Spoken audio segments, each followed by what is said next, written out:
मानस English word. मैं आपका दोस्त मानस एक बार फिर से आपके पसंदीदा YouTube चैनल मानस इंग्लिश वर्ड में आपका स्वागत करता हूं। जैसा कि पिछले वीडियो में हमने आपसे वादा किया था कि इस बार जो सिंथेसिस का टॉपिक होने वाला है वो सिंपल सेंटेंस का सबसे इंपॉर्टेंट सेक्शन है, क्योंकि आज आप लोग पढ़ने वाले हो जो व्हाइट बोर्ड पे लिखा हुआ है क्या, नाउन और phrase in opposition. Phrase in opposition जो है वो ग्रामर में बहुत तरीके से वर्क करता है। अगर आपको याद हो तो जब मैंने नाउन का बेसिक आपको पढ़ाया था तो मैंने केस ऑफ नाउन के 5 तरीके बताए थे, मतलब जहां पर नाउन जो है वो 5 तरीके से वर्क करती थी। अगर वो वीडियो ना देखा हो तो वो सारे वीडियो, वर्ब के वीडियो और सिंथेसिस के वीडियो के लिंक मैं डिस्क्रिप्शन बॉक्स में डाल दूंगा, वो आप जरूर देख लीजिए, क्योंकि सीधा ये वीडियो देखेंगे तो समझ में नहीं आएगा। नाउन जो है वो 5 तरीके से वर्क करती थी। पहला सब्जेक्टिव केस होता है, फिर ऑब्जेक्टिव केस होता है, पजेसिव केस होता है, वोकेटिव केस होता है और लास्ट में मैंने आपको बताया था केस इन अपोजिशन, उसी को हम लोग बोल देते हैं फ्रेज इन अपोजिशन। इसमें बहुत सारे नियम आपको सुनने को मिलेंगे, लेकिन मैं आपको सिर्फ 2 नियम बताऊंगा जिससे आपका ये पूरा जो टॉपिक है वो एक साथ कवर हो जाएगा। सबसे पहला इंपॉर्टेंट जो नियम है इसमें वो अपोजिशन का ये रहा है कि अपोजिशन में, हाँ एक बात मैं आपको याद दिला दूं, अपोजिशन और एक अपोजिशन, एक प्रकार का टॉपिक आता है इंटरमीडिएट एग्जाम में, होमोफोन्स। होमोफोन्स वे शब्द होते हैं जिनका प्रोनाउंसिएशन तो सेम होता है लेकिन उनका अर्थ अलग अलग होता है। यहाँ पर अगर ध्यान दे रहे होंगे तो अपोजिशन में देखो ए स्पेलिंग का प्रयोग किया गया, ए लेटर का प्रयोग है, और एक अपोजिशन की स्पेलिंग जो होती है वो OPPOSITION भी होती है। अपोजिशन सेम स्पेलिंग वही है, बस अंतर किसका है, यहाँ पर ए का प्रयोग हुआ है, यहाँ पर ओ का प्रयोग हुआ है। तो यहाँ पर अपोजिशन का मतलब होता है विरोधी। विरोधी आपने सुना होगा, पॉलिटिकल पार्टी को अपोजिशन पार्टी वगैरह एक दूसरे पर जो आरोप प्रत्यारोप करते हैं वहां पर अपोजिशन पार्टी का इस्तेमाल होता है, तो इसको बोलते हैं विरोधी। यहाँ पर इसका इस्तेमाल नहीं है, यहाँ पर अपोजिशन का इस्तेमाल है। इस अपोजिशन का मतलब होता है स्थिति, इसका मतलब होता है स्थिति, यहाँ पर स्थिति देखनी है आपको नाउन की। अपोजिशन टॉपिक जो है उसमें जैसा कि मैंने आपको कहा है कि आपको सिर्फ 2 नियम पढ़ने हैं, 2 ही नियम आपको मैं पढ़ा दूंगा, उसके बाद ओपन चैलेंज है, मानसवाणी है, आपका सेंटेंस कोई गलत नहीं होगा अगर उसमें नाउन और फ्रेज इन अपोजिशन का प्रयोग होना है तो। ठीक है बात, चलिए आगे शुरू करते हैं। सबसे पहला नियम मैं आपको बता देता हूं अपोजिशन में क्या है। सबसे पहला नियम यह है कि जो भी आपका फ्रेज इन अपोजिशन है, फ्रेज इन अपोजिशन है, ये आपको बिल्कुल अच्छे से याद होना चाहिए कि वो ग्रामर में एडजेक्टिव का वर्क करेगा। ग्रामर में क्या करेगा, वो ग्रामर में एडजेक्टिव का वर्क करेगा। जहां पर एडजेक्टिव शब्द आ जाता है ये बताने की आवश्यकता नहीं है कि वे सारे शब्द संज्ञा या सर्वनाम की विशेषता को प्रकट करते हैं। वर्ड विच क्वालिफाइज नाउन और प्रोनाउन आर कॉल्ड एडजेक्टिव। मतलब जो भी फ्रेज में लिखा होगा, फ्रेज बोलते हैं 2 या 2 से अधिक शब्दों को, यहाँ पर जो फ्रेज में लिखा होगा, जो अपोजिशन में होगा वो 2 या 2 से अधिक शब्दों से मिलकर बना होगा, उसमें उस अपोजिशन को उस नाउन या प्रोनाउन के निकट रखा जाएगा। सबसे मुख्य बात सुनिए आप, अपोजिशन का प्रयोग करते समय उस फ्रेज को उस नाउन या प्रोनाउन के बगल में रखा जाएगा जिसको यह क्वालिफाई करेगा। अपोजिशन उसी नाउन या प्रोनाउन के बगल में लिखा जाएगा जिसको यह क्वालिफाई करेगा। एक बात, इतना ठीक है ना। दूसरा नियम आपको मैं बता रहा हूं कि फ्रेज इन अपोजिशन में बस 2 ही नियम है, ज्यादा नहीं है। फ्रेज इन अपोजिशन में आपको क्या करना है कि उसमें किसी भी प्रकार की वर्ब का प्रयोग नहीं करना है। ये 2 नियम आपको इंपॉर्टेंट याद करने हैं कि अपोजिशन जब बनाते हैं तो अपोजिशन में लिखे शब्दों में कोई भी शब्द वर्ब में नहीं होगा, ना ही वो हेल्पिंग वर्ब होगा, ना ही वो मेन वर्ब होगा। ये आपको याद करना है। क्या याद करना है? पहला नियम, अपोजिशन में लिखे सारे शब्द किसका वर्क करेंगे? अपोजिशन में लिखे सारे शब्द एडजेक्टिव का वर्क करेंगे, मतलब वो उसी नाउन या प्रोनाउन के बगल में लिखे जाएंगे जिनको ये क्वालिफाई करेंगे। ठीक है बात। दूसरा क्या है कि अपोजिशन में लिखे शब्दों में कोई भी ऐसा शब्द नहीं होगा जो वर्ब की कैटेगरी को फिल करेगा, चाहे वो हेल्पिंग वर्ब हो अथवा चाहे मेन वर्ब हो। ठीक है, ये दोनों नियम आप लोग जरूर लिख लीजिए, इनका स्क्रीनशॉट ले लीजिए।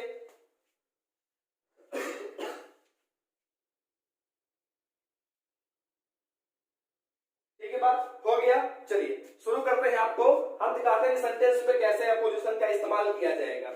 चलिए यहाँ पर एक बात मैं आपको अच्छे से याद दिला दूं कि अपोजिशन में सब्जेक्ट जो है वो एक जैसे हो भी सकते हैं और अपोजिशन में सब्जेक्ट जो है वो अलग अलग भी हो सकते हैं। क्या बोला मैंने? अपोजिशन में देखिए सब्जेक्ट जो है वो एक जैसे हो सकते हैं, जो भी वाक्य हैं उसके सब्जेक्ट एक जैसे भी हो सकते हैं और सब्जेक्ट अलग अलग भी हो सकते हैं। मैं एक आपको एग्जांपल देने जा रहा हूं, शुरुआत का सबसे बेसिक आपको मैं एग्जांपल देता हूं। जैसे लिखा हुआ है कि Tagore was a great Bengali poet, full stop. He wrote the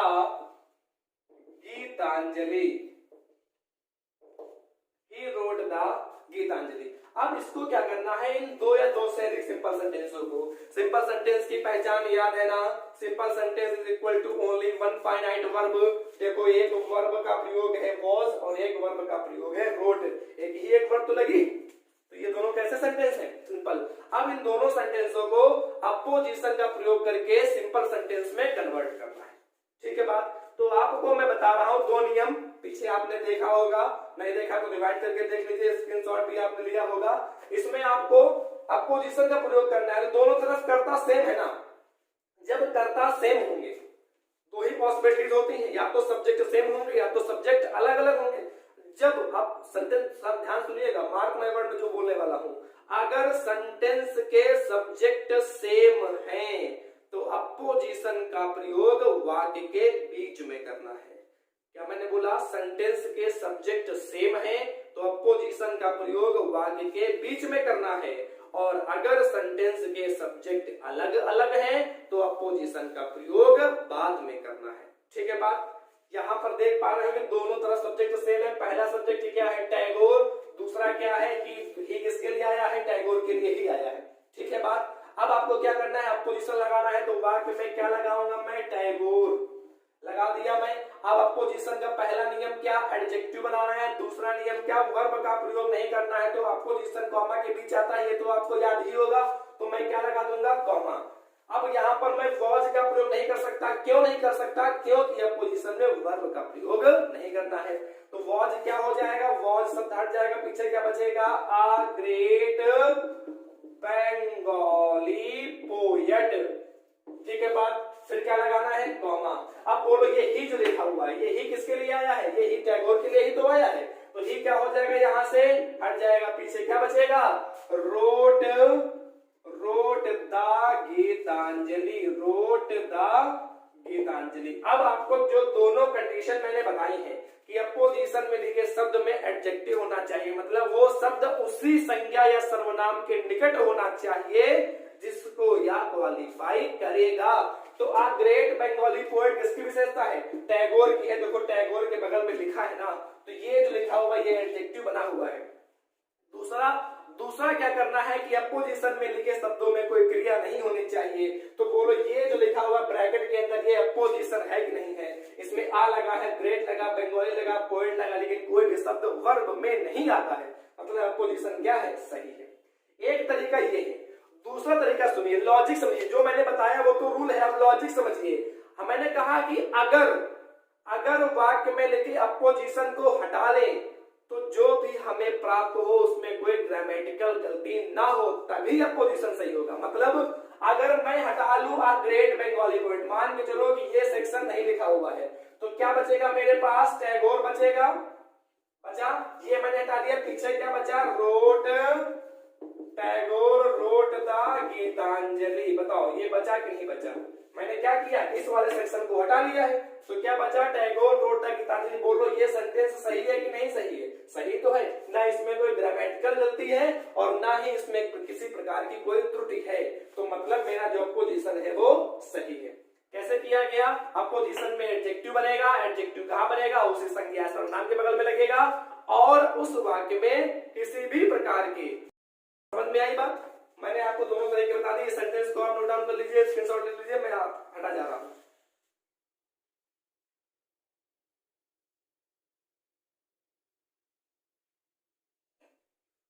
ठीक है बात? अब आगे चलते हैं।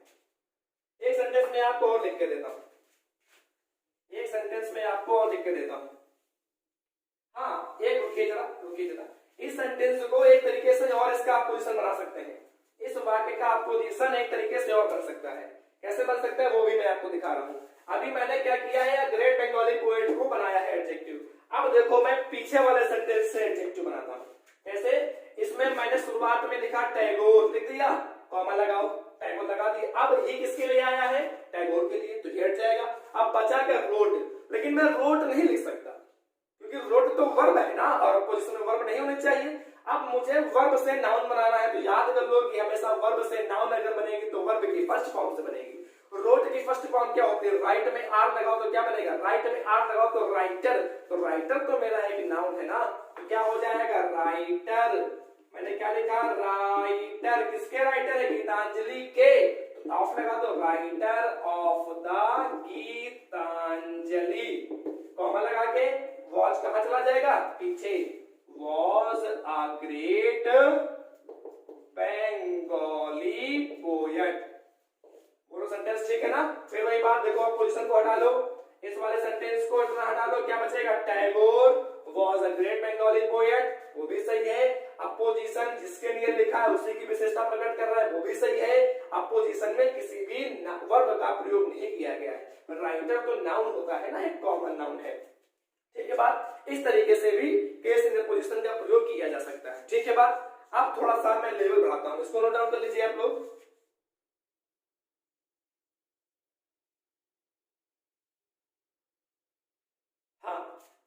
शुरू करें, देखिएगा, जैसे कि एक मैं सेंटेंस आपको लिख रहा हूं, एक सेंटेंस मैंने लिखा हुआ है, Anand is the only son of his parents, full stop, he scored first division marks, he scored first division marks। एक मैं आपको नियम यहां पर बता देता हूं, यहां पर देखो शब्द लिखा हुआ है मार्क्स। मार्क्स शब्द के दो अर्थ हैं। अगर आप मार्क लिख रहे हैं और आप अगर मार्क्स लिख रहे हैं तो दोनों में बहुत अंतर है। खाली ये ना बता देना कि इसका अंतर है, ना ना, अंतर बहुत है। मार्क शब्द जो लिखा हुआ है, मार्क शब्द आपके पार्ट्स ऑफ स्पीच के वर्ब में आएगा। मार्क मतलब होता है निशान लगाना, निशान लगाना, निशान लगाना। मैं कैसे लिख रहा हूं, मार्कर, मार्कर मतलब निशान लगाने वाला, मार्क में याद हो जाएगा। जो मार्क शब्द है बेटा वो आपका नाउन है, इसका मतलब होता है नंबर। ठीक, ये नहीं बताना था, बताना ये था, चाहे आपका 1 नंबर आए, चाहे 100 आए, चाहे 0 आए, चाहे जितने नंबर आए, वहां पर मार्क्स का ही प्रयोग किया जाएगा। मतलब मार्क्स को एक वचन बना करके मार्क नहीं करेंगे नंबर के लिए। नंबर अगर है तो वो चाहे एक वचन हो, चाहे बहुवचन हो, बताया ना, चाहे 100 में 100 आ जाए, 50 आए, 1 आए, 0 आए, वहां पर मार्क्स का ही प्रयोग किया जाएगा। सिंटैक्स का नियम है, आगे चर्चा होगी विस्तार से। ठीक बात। अब यहाँ पर क्या लिखा हुआ है, Anand is the only son of his parents, he scored first division marks. ठीक बात। अब देख पा रहे हैं दोनों तरफ कर्ता कैसा है, दोनों तरफ कर्ता सेम है, मतलब कि अपोजिशन कहां बनेगा, वाक्य के बीच में बनेगा, बनेगा ना। तो चलो शुरू करो भैया अपोजिशन बनाना। क्या बनेगा, शुरुआत में क्या लिखूंगा, आनंद लिखा, कॉमा लगेगा, वर्ब का प्रयोग अपोजिशन में नहीं, इस क्या हो जाएगा, हट जाएगा, क्या बचेगा, the only son of his parents बना। फिर क्या लगेगा, कॉमा, बोलो ही किसके लिए आया है, आनंद के लिए, तो ही क्या हो जाएगा, हट जाएगा, पीछे क्या बचेगा, स्कोर्ड फर्स्ट डिवीजन मार्क्स, बन गया। देखो फिर ये देख लो, the only son of his parents किसकी विशेषता है, आनंद की, लगा हुआ है, कोई वर्ब है नहीं है। और दूसरी बात, अगर इसको मैं हटा रहा हूं तो क्या बचेगा, आनंद स्कोर्ड फर्स्ट डिवीजन मार्क्स, तो आनंद ने तो स्कोर किया फर्स्ट डिवीजन। तो तीनों पॉसिबिलिटीज आपको चेक करने के बाद कॉलम ऊंचा करना, क्यों नहीं, कॉलम ऊंचा कर लिया और 2 नंबर पक्के हो गए, नहीं गड़बड़ हो जाएगा। और आपको एक सूचना और देनी है, शायद आप बहुत सारे बच्चों को मालूम भी होगा कि इंटरमीडिएट या बोर्ड एग्जाम के जो पेपर है उनकी डेट पोस्टपोन हो गई है। अब अब 24 अप्रैल से पेपर ना होकर के 5 मई के बाद ही होंगे, ग्राम पंचायत चुनाव लगे हुए हैं। इसका अर्थ ये नहीं है कि पेपर होंगे नहीं, पेपर होंगे, आपको थोड़ा समय मिल रहा है तो आप पढ़ते रहिएगा, ठीक है, क्योंकि पहले पेपर फरवरी में होते थे और इस बार मई में हो रहे हैं। जितने भी बच्चे इस बार बोर्ड एग्जाम देंगे उनके पास गोल्डन अपॉर्चुनिटी है नंबर स्कोर करने की। वजह दो है, पहला कि 30% आपका सिलेबस रिड्यूस हो गया है, मालूम होगा यूपी बोर्ड वाले बच्चों को। दूसरा कि आपको फरवरी में पेपर होने थे, मार्च अप्रैल, ये 2 महीने आपको एक्स्ट्रा मिल रहे हैं प्रिपरेशन के लिए, तो 30% कम होने के बावजूद आपको समय भरपूर मात्रा में मिल रहा है। ये बहुत सारे लोग अफवाह उड़ा रहे हैं कि पेपर नहीं होंगे, ये बिल्कुल गलत है, पेपर होंगे, जरूर होंगे, इसलिए आप लोग पढ़ते जाइएगा, ठीक है बात। इसको आप नोट डाउन कर लीजिए, फिर आगे चर्चा होती है।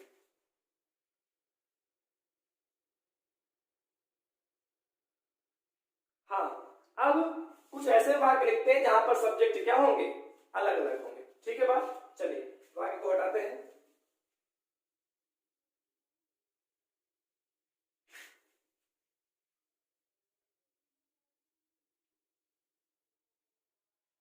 देखिए जैसा लिखा हुआ है कि I have never been to Mumbai, full stop, it is the biggest seaport of India, it is the biggest seaport of India। ये जो वाक्य लिखा हुआ है ये एक सुपरलेटिव डिग्री में है, डिग्री एक ट्रांसफॉर्मेशन टॉपिक का हिस्सा है, परेशान ना होइए, मैं आपको पूरा करा दूंगा सिलेबस। जैसा कि वाक्य आप देख पा रहे होंगे दोनों तरफ के सब्जेक्ट अलग अलग है। इट बना हुआ भैया ना, ये आई बना हुआ है, आई है ये इट, पहले तरफ क्या लिखा हुआ है, आई लिखा हुआ है, दूसरी तरफ क्या लिखा हुआ है, इट लिखा हुआ है। अब कर्ता क्या हो गया है, कर्ता अलग अलग हो गया, इसका मतलब अपोजिशन बीच में नहीं लग सकता है। क्यों नहीं लग सकता? अगर आपने अपोजिशन बीच में लगाया तो आप क्या कर दोगे कि आई कॉमा लगा के क्या लिखोगे, the biggest seaport of India, the biggest seaport of India. इतना करने के बाद रुको ठहरो, सेंटेंस गलत हो रहा है। क्यों? क्योंकि मैंने कहा कि वर्ब नहीं होने चाहिए, लेकिन वर्ब नहीं है तो पूछो गलत किससे? गलत इसलिए है, मैंने कहा है कि अपोजिशन उसी शब्द के बगल में लगेगा जिसकी यह विशेषता प्रकट करेगा। आप बोलो बिगेस्ट सीपोर्ट ऑफ इंडिया, तुम हो क्या? मैं हूं बिगेस्ट सीपोर्ट ऑफ इंडिया? नहीं ना, बिगेस्ट सीपोर्ट ऑफ इंडिया किसकी विशेषता है? मुंबई की। तो कहां लगेगी? मुंबई के निकट, इसीलिए ये अपोजिशन कैसा हो रहा है? अपोजिशन ये गलत हो रहा है। तो अपोजिशन हमेशा वही लगेगा जिसकी यह विशेषता प्रकट करेगा।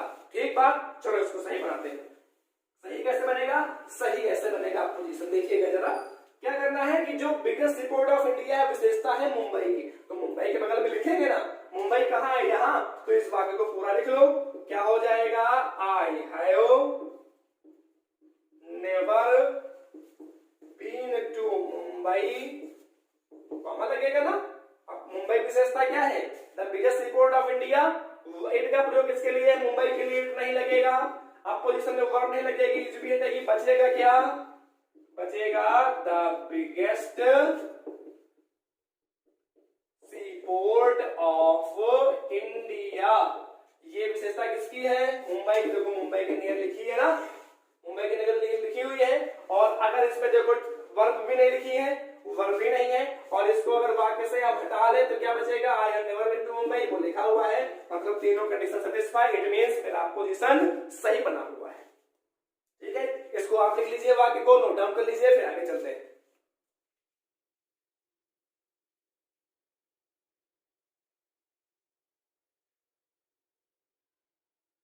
ठीक है, देखिए अब दो सेंटेंस की बात तो हो गई, अब लिखते हैं ऐसा एक वाक्य जो 3 सेंटेंसों में जिसका प्रयोग हो, इसमें 3 वाक्य हो, उसको अपोजिशन में कैसे जोड़ेंगे। ठीक है बात, इसको हटाते हैं।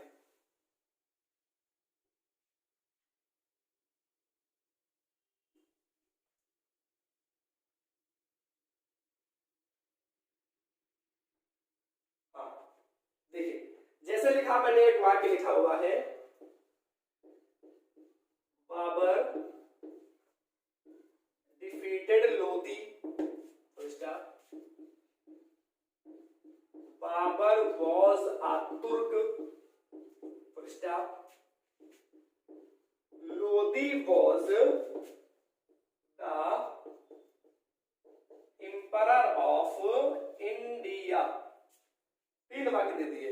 अपोजिशन बनाना है, बस एक नियम है, अपोजिशन वही लगेगा, वही शब्द लगेगा जिसको यह क्वालिफाई करेगा। ठीक है बात? देख पा रहे होंगे कि यहाँ पर लोधी लिखा हुआ है ऑब्जेक्ट में और यहाँ पर लोधी लिखा हुआ है सब्जेक्ट में। एक बात तो समझ पा रहे होंगे कि जो द एम्परर ऑफ इंडिया है, ये विशेषता किसकी है? ये विशेषता लोधी की है। तो लोधी की विशेषता लोधी के निकट लगानी है। समझ रहे हैं मेरी बात को? लोधी की विशेषता कहाँ लगानी है? लोधी के निकट। लेकिन बीच में लग गया बाबर वॉज अ तुर्क। तुर्क विशेषता किसकी है? बाबर की। तो वो कहाँ लगेगी? बाबर के निकट लगेगी। जिसकी विशेषता उसी के निकट लगाओगे ना भैया। तो चलो शुरू करते हैं। बाबर लिखा मैंने, बाबर कॉमा, विशेषता क्या है बाबर की? तुर्क है, फिर कॉमा लगा दिया। बाबर ने क्या किया है? लोधी को हराया है। तो बाबर कॉमा तुर्क, फिर कॉमा क्या हो जाएगा? डिफीटेड लोधी। हो गया। अब लोधी विशेषता क्या है? लोधी विशेषता, लोधी के पीछे क्या हो जाएगा? The emperor of India. देखो बन रहा है ना। अपोजिशन में वर्ब नहीं, उसी के निकट है जिसकी विशेषता बता रहा है। अपोजिशन में वर्ब नहीं, उसी के निकट है जिसकी विशेषता बता रहा है। अगर अपोजिशन को हटा लें, इसको हटाओ, क्या बचेगा? बाबर डिफीटेड लोधी। इसको भी हटाओ तो क्या बचेगा? बाबर डिफीटेड लोधी। मतलब सेंटेंस कैसा है? सही है। तो अपोजिशन में 3 नियम समझ में आए आपको।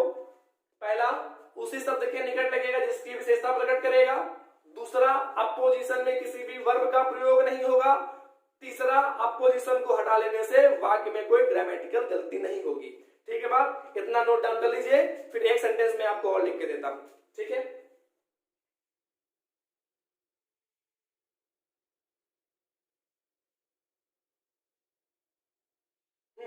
शुरू करें।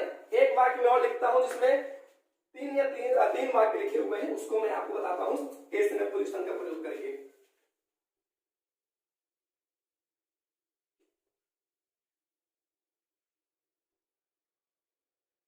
जैसे लिखा हुआ है कि Mathura is a place of pilgrimage। Pilgrimage को बोलते हैं तीर्थ स्थल। तीर्थ स्थल। Stop. It stands on the bank of the Yamuna. Stop. एक बात और है, the Yamuna is one of the holiest rivers of India। ठीक है बात? चलो भैया हो, फिर नियम आपको मैं याद दिला देता हूं। मैं तो हर सेंटेंस में आपको बोलूंगा, एक बार दिमाग में चढ़ जाएगा, जिंदगी में गलत नहीं होगा। अपोजिशन उसी के निकट जिसकी विशेषता प्रकट करेगा, वर्ब नहीं होगी, और हटा लेने से वाक्य में ग्रामेटिकल गलती नहीं होगी। चलो, अ प्लेस ऑफ पिलग्रिमेज किसकी विशेषता है? मथुरा की। तो मथुरा के निकट लगेगा तो क्या हो जाएगा? मथुरा। कॉमा लगा के क्या हो जाएगा? A place of pilgrimage. Comma, it किसके लिए आया है? मथुरा के लिए। तो मथुरा हट जाएगा ना इट यहां से। क्या बचेगा पीछे? Stands on the bank of the Yamuna. हो गया। अब यमुना की विशेषता, यमुना के निकट यमुना विशेषता क्या है? One of the holiest rivers. तो कॉमा लगा के क्या लिख दोगे? One of the holiest rivers of India. ठीक है बात? ये दो या दो से अधिक वाक्य, 3 वाक्य लिखे हैं, इनको आप पोजीशन का प्रयोग करके हमने सिंपल बनाया है। इस वाक्य को नोट डाउन कर ले, फिर आगे चले।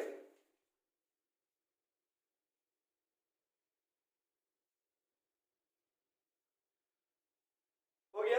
इस तरीके से आप लोगों ने देखा है कि केस इन पोजीशन या फ्रेज इन पोजीशन का प्रयोग करके हम लोग 2 या 2 से अधिक वाक्यों को सिंपल सेंटेंस में कैसे कन्वर्ट करते हैं। इसके बाद एक नियम और रह जाता है, वो है इन्फिनिटिव का, और एक छोटा सा नियम है कंजंक्शन का। वो उम्मीद करेंगे कि एक ही टॉपिक में क्लोज हो जाए, जिससे आपका जो सिंपल से सिंपल ट्रांसफर ट्रांसफॉर्मेशन है वो पूरा हो जाए। उसके बाद हम लोग चलेंगे सिंपल से कॉम्प्लेक्स में, जो सबसे इंपॉर्टेंट है। फिर मैं कहूंगा सीधा ये वीडियो मत देखिएगा कि नहीं तो समझ नहीं पाएंगे सिंपल सेंटेंस क्या है, फाइनाइट वर्ब क्या है, ये सब चीजें बाउंस हो जाएंगी। तो जितने भी वीडियो पिछले हैं उन सब के लिंक मैं डिस्क्रिप्शन बॉक्स में डाल देता हूं, तो वो वीडियो जाके पहले देखिए, क्योंकि वो बेसिक कॉन्सेप्ट क्लियर करेगा। सीधा आके ये वीडियो देखेंगे तो समझ में नहीं आएगा। जाते जाते जैसा कि आप लोग जानते हैं कि सेशन अच्छा लगा हो तो लाइक कर दीजिए, चैनल पहली बार हो सब्सक्राइब करके बेल आइकन दबा दीजिए ताकि नोटिफिकेशन सबसे पहले आप तक पहुंचे। इसके बाद चर्चा होगी इन्फिनिटिव का प्रयोग करके और कंजंक्शन का प्रयोग करके वीडियो बनाने की। इतना ही, बाकी बातें अगले वीडियो में। तब तक की जय हिंद दोस्तों।